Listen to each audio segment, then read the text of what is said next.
Bismillahirrahmanirrahim. Elhamdülillah. Elhamdülillahi ve kafa ve salatu ve selamu ala nebiyyil Mustafa ve ala alihi ve sahbihi ve men iktefa emme ba'du. Esselamu aleykum ve rahmetullahi ve berekatuhu. Taqdiribizga Mekke'de, an içinde, Kaaba'da köpçülük adam tamşanıp okusam dep жүрген cuma namazdı okuunu taqdiribizga жазган Allah Taalaga çeksiz maqto şükürler bolsun. Allah Taalam okugan cuma namazыңыздарды, буга чейинки кылып аткан умра ибадатыңыздарды, тургузуп аткан намаз жана башка ибадатыңыздарды кемчиликсиз кабыл кылсын. Мен бүгүн сиздерге дал ушул Kaabаны таваф кылып жаткандагы сырдуу ибадат, жандан алына турган сабак, же болбосо Сафа Марван ортосундагы жүрүш жөнүндө түшүндүргүм келди. Буга чейин эгерде айта турган болсом, сабак чийки жетишмек. Түшүнбөй калмаксыздар. Мисалы, балдарга ананасты жедирбей туруп, ананас жөнүндө сүйлөй берүү өзү аңкоолук да. Биринчи жедирип, баягы сыртыдыр быдыр, ичинде момундай кычкыл, суусундук сыяктуу бир ширин жемиш деп айтса, анан ал ананас дегенде ошону түшүнүп турат. Мен сиздерге атайын умра жөнүндө жетик сабак кылайын деп аракет кылдым, бирок бир жолу умра кылышсын, эки жолу умра кылышсын, андан кийин түшүндүрөйүн, балким ошондо мындай толугураак жетет деп жылдырдым бүгүнкү сабакты. Аллах ушундай чебер, Каабаны айланып жаткан учурда негедир Каабага сол тарабыбыз туш келет. А бирок исламда дайым бир жакшы сунна бар. Пайгамбарыбыз Мухаммад саллаллаху алейхи ва саллам бардык нерсени оңдон баштоону сунна кылган, сүннөт да. Мисалы мынеке, үйгө кирип бара жатканда бисмиллахир-рахманир-рахим деп оң аягыңды таштап кир. Мечитке кирип бара жатканда оң аягың менен кир. Бирок мечиттен чыгып келе жатканда сол аягың менен чык. Жакшы жерден сол аягың менен чык. Бирок туалетке кирип атканда сол аягың менен кир да, чыгып атканда оң аягың менен чык. Сыры, мааниси, пайдасы, фазилети ушунчалык мыкты. Оң кол менен жеш. Мен анча-мынча ажапаларды байкап калып атам. Барып айткандан тартынып атам. Көнүнө кетип калабы деп, оң колуңуз менен жесеңиз деп айткандан тартынып атам. Оң кол менен жеш сунна. Сол кол менен жешти пайгамбар макрух кылган. Макрух бул эми жагымсыз нерсе, Аллахка да жакпайт. Эмне үчүн мечитке киргенде оң аяк менен киребиз да, чыкканда сол аяк менен чыгабыз? Эмне үчүн дааратканага, туалетке сол аяк менен кирип, оң аяк менен чыгабыз? Бул 41-жылы согуш башталганда 45-жылга чейинки болгон окуяны эски момундай камерага тартып, кийин аны талкуулашып отурганда бүт ученыйлар таң калышкан. Эмне үчүн бир стройдо кетип бараткан мынау ок тийгенде бул көмкөнүнчө түшөт, эмнеге жандага бир ок тийгенде ал чалканча түшөт, өлүп. Ар кандай божомолдорду айтып, чарчаган ок тийсе ал көмкөнүнчө түшөт, жакындан ок тийсе ал чалканча өлөт деп. Кийинчерээк дагы илимий изилдөө келип, анын бүт баарын жалганга чыгарган. Көрсө, сөз кадамда. Оң аякты көтөргөн учурда эгерде өлүм периштеси жанды ала турган болсо, анда ал адам сөзсүз түрдө алдыга жыгылып өлөт. Эгерде сол аякты көтөргөндө өлүм периштеси жан ала турган болсо, анда ал чалканча өлөт. Ошол себептен мечитке кирип атканда бисмиллах деп оң аягың менен кирип атканда эгерде жаныңды ала турган болсо, мечиттин ичинде фазилеттүү жерде өлгөн болосуң деп атат. Мечиттен чыгып атканда сол аягың менен чык. Мечиттен чыгып атканда Аллах сенин жаныңды өлүм периштесине алдыртса, сол аягың менен чыккандыгың үчүн баары бир чалканча жыгыласың, мечиттин ичинде өлгөн болосуң деп атат. Туалетке кирип атканда сол аягың менен кирип атканда өлүп кала турган болсоң, туалеттин сыртында өлөсүң. Туалеттен чыгып атканда оң аягың менен чык, эгер өлө турган болсоң, сыртына чыгып өлөсүң деп атат. Сыры мынеке. Ушундай бүт бардык оң жактан баштоону Аллах Таала ошентип пайгамбарыбыз бизге сунна кылды. Бирок келип Каабаны айланып жатканда оң жагыбыз менен айланбайбыз да момунтип. Кааба оң жагыбызда эмес да, сол жагыбызда да Кааба. Сыр эмнеде десе, адам баласы бардык нерсени жүрөгү менен кабыл алат да. Жүрөгү менен кабыл алат. Бүгүн мен ушун тигилердин ушундай бир оор турмушун өпкөн менен кабыл алдым да деген сөздү угуп элекмин да адамдардан. Чын. Жүрөгүм менен кабыл алдым, жүрөгүм менен сездим, жүрөгүм менен сүйдүм, жүрөгүм менен туйдум дейт. Ушул Аллахтын үйүнө жүрөк жакыныраак болсун айланып жаткан учурда. Дагы эмне сыр десе, 64 жылы Британия атайын өзүнүн тыңчысын ушул Меккеге жөнөтүп, мусулман кылып аны жөнөтүп, Каабага киресиң. Ошол баягы мусулмандар баш багып, баш салып аткан кара таштан аласың, аны биз издешибиз керек дейт. Ушул жерде 1 жыл жашап жүрүп, улам кирип, таваф кылып, эл азайган учурда шакегинин учунда мындай кнопкасы менен бычагы болот, ошону суруп алат да. Кичинекей бир ташты суруп алып, билгизбей алып барып, анан кийин изилдешет. Аллахтын кудурети менен угуп туруң. Алар өздөрүнүн эң акыркы технологиясы менен изилдешип көргөндө, кара таштын ичинде ар кандай кыймыл, аракет, майда клеткалардан бери жана кол жаңсоо бүт бардык нерсени өз ичине тартып ала турган эң күчтүү 20 элемент табылган. Бир эле кара таштын ичинде. Магниттик. Эң күчтүү, дүйнөдө андай күчтүү нерсе жок да. Мегапикселдер бар го баягы мисал. Ошол себептен пайгамбарыбыз Ал-Хаджарул Асвад Яминур Рахман. Кара таш бул Аллах Тааланын бенделери менен анташа турган жери. Биз кара таш үстүнө келгенде эмне деп атабыз? Машалла. Бисмиллахи Аллаху акбар, намаздагыдай кол көтөрүлсүн деди. Кээ-бирлер Бисмиллахи Аллаху акбар, Бисмиллахи Аллаху акбар деп өтүп атат. Намазда кантип кимиңер бир кол көтөрүң, колуңарды көтөрүң, Бисмиллахи Аллаху акбар деп окудуңарбы мынтип. Бисмиллахи Аллаху акбар деп окуйбуз да, туурабы? Алакандар ошол жакта карасын деп атат. Биздин карагандагы алаканыбыздагы бүт сызыктар, жүзүбүз, келбетибиз бүт барын кара таш запис кылып турат. Экинчи хадис. Кыяматта Аллах Таала кара ташка тил киргизет.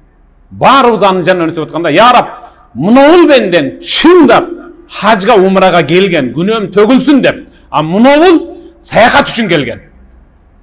Мынау ниетте келген, мынау ниетте келген деп эртең айтып берет деп атат пайгамбарыбыз.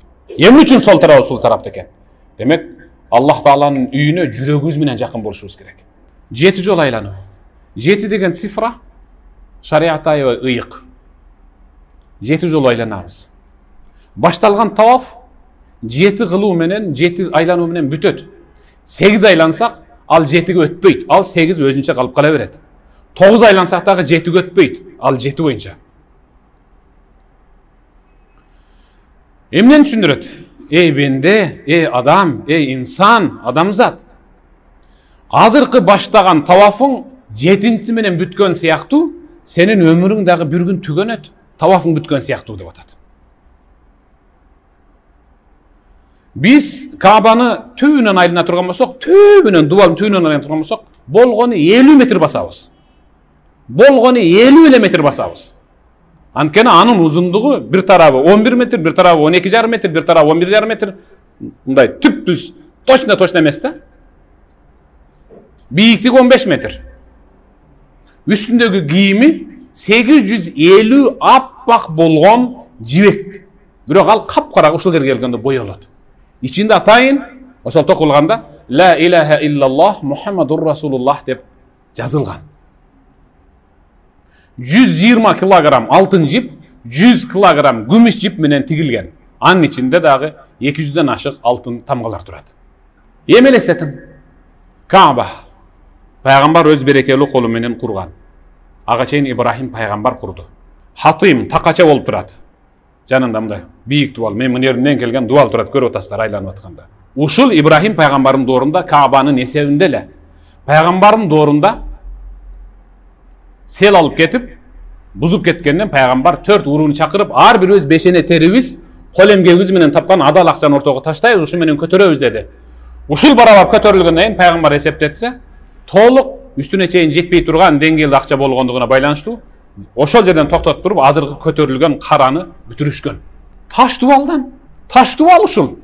Башка эч нерсе эмес. Дубалы таш кадыресе. Бирок кийим кийгизилген.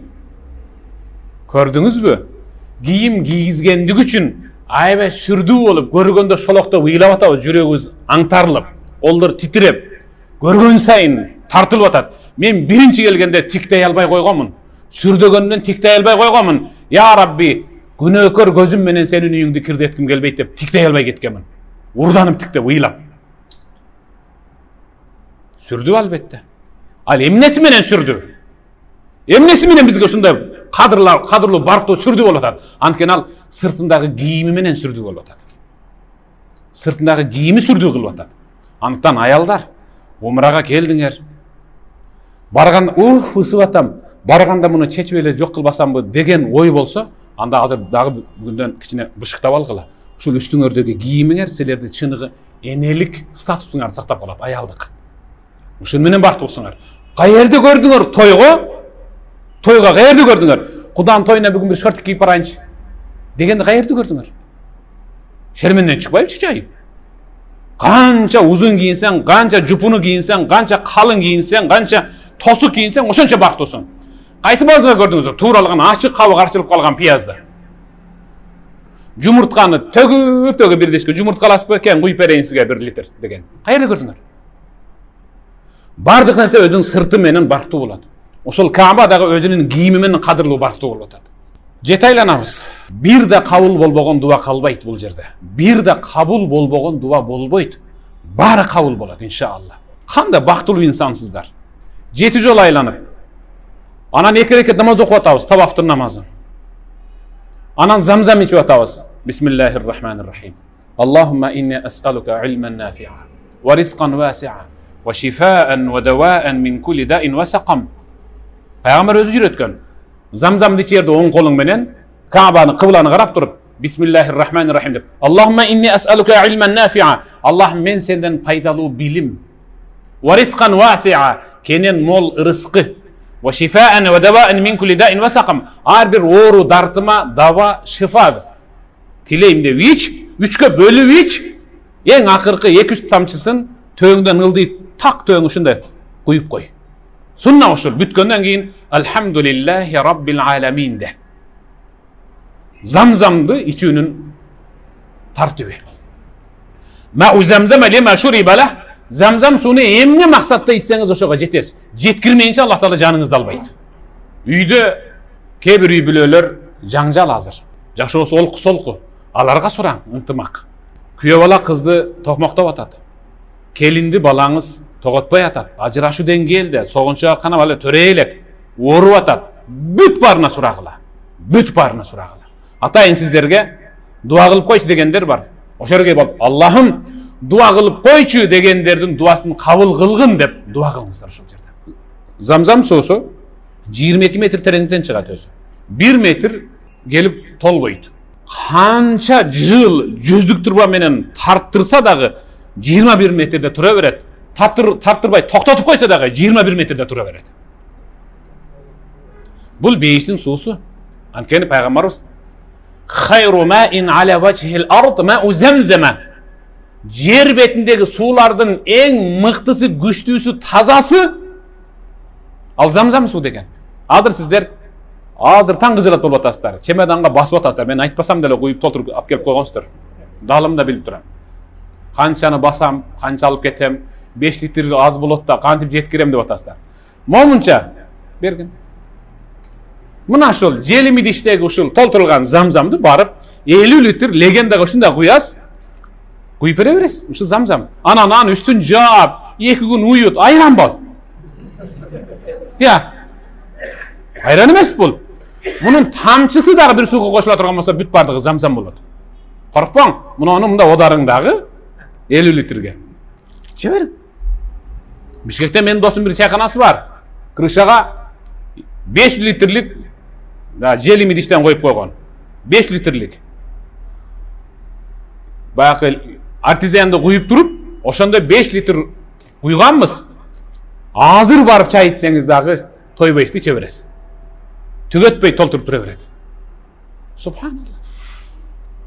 Коркпоңуздар, ошол бир замзам менен бир айылды багасыздар иншалла.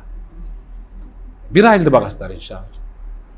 Мау замзам, бул замзам суусу жер бетиндеги суулардын эң күчтүүсү, тазасы.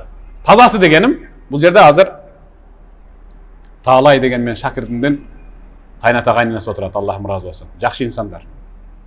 Таалайдын үйүнө баа суу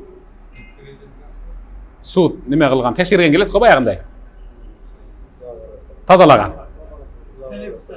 Жок, баа бир аппараттар бар го, коюп беребиз дегенде мындай деп. Фирманын аппараттары. Алсаңыз байке тигинде мындай дей бериптир. Анан Таалай макул. Бакырайнын деген сууну алып чыгып, байке ушуну ичип атасызбы? Карасаңыз мындай кир экен дептир. Анан азыр токтогун деп Таалай мындай чоң идиштеги бир сууну алып келип, ушуну текшерчи деп мындай куйса, баягы аппараты айта албай калыптыр. Эч айтпайт экен, токтоңчу. Бир жер бузулуп калды дейт экен, кайрадан өтүп кайрадан эч айта албай калыптыр. Анан байке бул эмне суу десе, замзам. Бай айтпай элеңиз. Замзам сууну биз текшере албайбыз да. Замзам сууну ким текшерет? Замзам сууну ушу изилдейм деп Япониядагы бир профессор мусулман болду го. Мусулман болду. Субханаллах. Андыктан кыжалат болбой ошол бир жел мидиштеги суу менен бүт бардыгын тойгозосуздар. Калганы өзүңүздөрдүн жаныңыздарга калат Рамаданда. Эми Сафага өтөбүз. Сафа тоосу. Сафа тоосун көрдүңүздөр, азыр тосуп койгон айнек менен. Мурда биз ал жерге чыгып отурчу элек, эс алчу элек. Марва тоосуна карап жөнөйбүз. Сөздүн баары ушул жерде. Эмне үчүн аялдар чуркабайт? Эмне үчүн Хажар энебиз чуркаган? Ал аял чуркаган, эмне үчүн азыркы аялдар чуркабайт? Анткени анда Хажар энебиз жалгыз болгон. Жалгыз, эч ким андан башка, баласынан башка эч ким жок болгондугу үчүн чуркаган. Азыр жык эркектер бар болгондугу үчүн аялдар чуркаганда этеги көтөрүлүп калбаш үчүн чуркабайталар. А биз эркектер чуркайбыз. Бир учурдагы баласына суу издеп чуркаган аялдын чуркоосун Аллах Таала эркектер таалим алгыла. Эмне болсоң деле. Башыңа бермет тажы кийип, хан тактыда отуруп, бир колуңа бир бийлик, бир колуңа бир бийлик, хош бийликти кармап турсаң дагы баары бир умрага, хажга келгенде аялдын баскан жеринен чуркайсың. Сабак берип атат, биздин текебердигибизди сындырып атат Аллах Таала. Бирок ушул жердеги чуркоодо чоң сабак бар. Барабыз, чуркайбыз. Чуркаганда кээ биркилер чуркайт да, кээ бир аялда, кээ бир эркектер аялдар окшоп.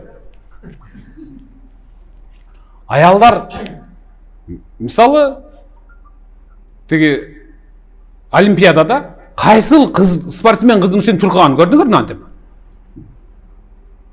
Чуркаганда кадимгидей бүт тарамыштар түйүлүп, муш түйүлүп, ошо аракет кылып, булчуңдар ушул жыртылып кетейин деп чуркайт да мисалы. Туурабы? Баласынын үстүнө баласынан суу издеп атса, Хажар энебиз чуркап коеюнчу. Байбай чуркап коеюнчу деген жок да. Ал жерде Хажар энебиз аябай тырышып чуркаган, андыктан эркектер мындай чыканакты бир аз бүгүп чуркаш керек кадимкидей. Кээ бирлер мындай аркасынан чуркагансаң кайсарланып кетип аткандай көрүнөт да. Жок. Бул жерде чуркаганда эмнеден эмнеге, каяктан каяка чуркаш. Чуркаганда харамдан качып адалга чуркап аткандай чуркаң. Ширктен качып таухидке чуркап өтүп аткандай болоң. Бидаттан качып суннага өтүп аткандай чуркаң. Тамекини таштоодон тамекисиз жашоого. Ушак айыңдан тилин сактоого. Имиштен ушак чыгарбоого. Бөлүнүүдөн тууган урука. Демек ушинтип чуркаң. Жөн эле чуркап кое эмес, ал чуркайт экен деп. Жок. Ар бир чуркооңуз өзүнчө. Мен айттым го, умра бул ар бир ибадаттын өзүнүн фундаменти, имараты болсун. Ар бир чуркаганыңызда, иншаллах, өткөндө ушул сөгүп койдум ушул. Калсын ушул жерде деп чуркаң, тиге барганда калсын ошол жер. Сөгү сизди ээрчип келип албасын. Токто деп. Калтыр ошол жакта. Мынеке. Чуркоонун өзүнүн сыры бар. Чуркоо бул жерде чоң кадыресе ибадатка кылайындар. Мынеке.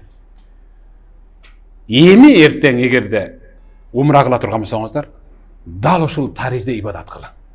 Дал ушул таризде ибадат кылың. Замзам сууну ичип атканда чын ниет менен, чын жүрөктөн, берилген абалда ниет кылып, шифа тилеп, өмүр тилеп, өлкөбүз үчүн бепил жашоо, өнүү, өсүү, жогорулап, мейли экономикалык жактан, мейли мисалы саясий жактан турукташуу. Аллах Тааладан ушул сурап дуа кылалы. Баары Аллахтын колунда албетте, Аллахтын тандоосунун ыктыярында. Биз дуа кылуучу, анткени пайгамбарыбыз ад-дуа мухул ибада, дуа кылуу бул ибадаттын данеги, эң ширин боло турган жери. Дуа менен иншалла бардык нерсе оңолот. Дуа кылыңыздар. Мен сөзүмдү кыскартайын. Аллах Таалам баарыңыздардан разы болсун. Бүгүнкү жумаңыздар дагы бир жолу куту болсун, берекелүү болсун, маарек болсун. Баары азыр жумада дуа кылып койгула деп атат. Мисалы сиздерге ушуну жазып атат да, мисалы. Акыркы сабактарыбыз көпчүлүгү кыжалат болуп атат болуш керек. Базарга барбай калдык деп. Бүгүн түнү базар иншалла. Автобус келет, алып барат, алып келет. Керектүү буюңуздарды аласыздар. Жүгүңүздөр 30 килограмм болсун. Багаж баягындай каш тергийич, тырнак алгыч, жана башка ошондой бир немелер, кайчы-майчылардын бүт бардыгын багажга салып коюңуздар. Чыйкылдап, анын текшер, мунуңду сууру, мунуңду чыгар деп жүдөтпөсүн. Түз өтүп кетесиздер, Кол айтсам айтпасам баары колуңуздарга андай желим идиштерин замзам алып аласыздар сиздер. Кол жүгүңүздөргө алып аласыздар. Өтсө өтүп кетет. Аялдарды унчукпайт да. Аялдар унчукпайт. Унчукпайт десен аны 9 килограмм суу алып албаң. 9 килограмм суу өткөрбөйт.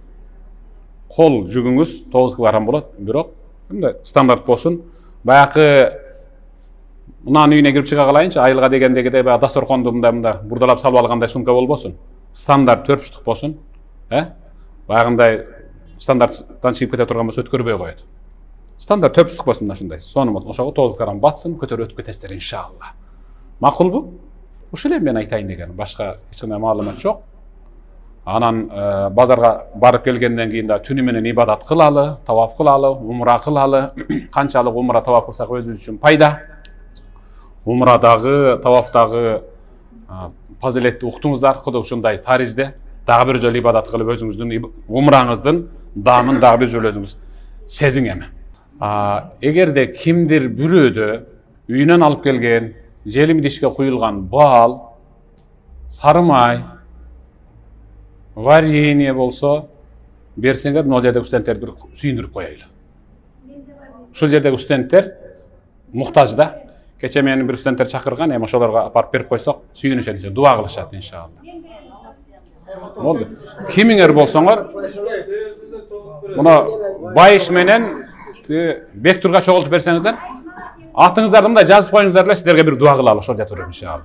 Анан баягындай кетерге жакын катып калган нан, паңдап калган борсокту бербегиле. Шин, кепил ошондой да. Ошондой да. Тазасын берип коелу, дуа кылышат да иншалла. Илимдүүнү сыйлаган адамдын урпагынан Аллах Таала сөз түрдө илимдүүнү чыгарат да. Абу Ханифа айткан, Абу Ханифа имам Аъзам рахматуллах айткан. Алымды сыйлаган, кадырлап барктаган инсандын урпагынан Аллах Таала сөз түрдө алымды чыгарат. Эгерде уулу менен кызынан алым чыкпай калса, кыжырат болбой турсун, небересинен чыгат, андан ылдый кечикпейт деген. Иншалла ушул жердеги балдарды сыйлап койсоңуздар, Аллах Таалам баарыңыздардан разы болсун. Барганда жылкы соём, уй соём, кой соём дегенди токтоткула. Бирде китепте жок, Кур'анда да жок, хадисте да жок. Умрага, хажга келгендер барганда төө союлсун, кой союлсун, уй союлсун деген жери жок. Болгону кол кошуналарды чакырып, саналарды чакырып, бир кой союп, батасын алып, бул жерден эми кичине болор болбос белек алып барып берип койсоңуз жакшы болот. Бардыгын ыраазы кыла албайсыз да. Бардыгын ыраазы кыла албайсыз да. Эң негизи бул жерден замзам, анан курма болду. Калганын бүт баары ошол жакта бар. Баягындай аша чапкандык ысырапкерчиликке барбаңыздар. Ошого кеткен чыгымды эсептесеңиз, дагы бир киши умрага келе турган деңгээлде акча кетип калат. Ал эми эркектерди бир жыл баягы атың өчкүр тамекини чекпей койсо, бир адам умрага келет экен. Таштап койбойсуздар, кийинкисинде бирөөнү алып келели. Жүрөт окшойт ушу арабызда дагы бир 2-3 неме. Мен дайым айтып келем да, таштагыла деп. Таштап койсо, жакшы Кудайга шүгүр, өзүнө да жакшы жөтөлбөй калат. Неберелер коркпой келип өбүшүп жыташып кетет. Жакшы болот, алхамдулилlah. Макулбу? Аллахым баарыңыздардан разы болсун.